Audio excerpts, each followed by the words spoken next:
So MNC ఉద్యోగాల ట్రాప్లో పడద్దు. సో నేనేం చెప్తున్నానంటే ఎంఎన్సీ ఉద్యోగాల ట్రాప్లో పడి జీవితాలు నాశనం చేసుకుంటున్నారు. అంటే నేను ఎందుకు ఈ మాట చెప్తా ఉన్నానంటే ఎంఎన్సీలో జనరల్గా ఏంటి అంటే ఒక కంపెనీ తీసుకుంటే సాఫ్ట్వేర్ సంబంధించింది టెక్నికల్ ఉంటుంది, నాన్ టెక్నికల్ ఉంటుంది, నెట్వర్కింగ్ ఉంటుంది, తర్వాత సేల్స్ ఉంటుంది, టెలికాలింగ్ ఉంటుంది, కంటెంట్ మోడరేటర్, తర్వాత non technical voice process, non voice process, ఇలా చాలా ఉంటాయి.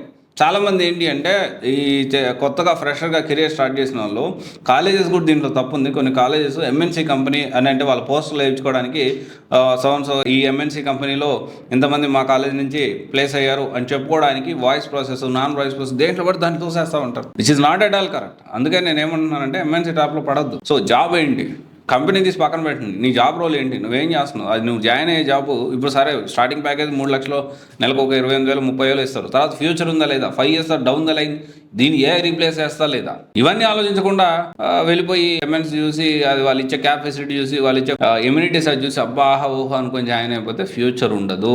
గుర్తుపెట్టుకోండి. ఓకే, ఇది ఒకసారి ఆలోచించి కొన్ని రోల్స్లో special technical, non technical, content moderator, voice process, non voice, email process, so ఇలాంటి వాటిలో పడద్దు. ఇంకా ఎవరన్నా కానీ ఎంఎన్సీలో ఈ జాబ్లో జాయిన్ అవ్వచ్చా అనేది కమెంట్లో చెప్పండి. సో దానికి సంబంధించి నేను మళ్ళీ ఇంకొక వీడియో చేస్తాను, లేకపోతే కమెంట్ రిప్లై చేయడానికి ప్రయత్నం చేస్తాను. Thank you.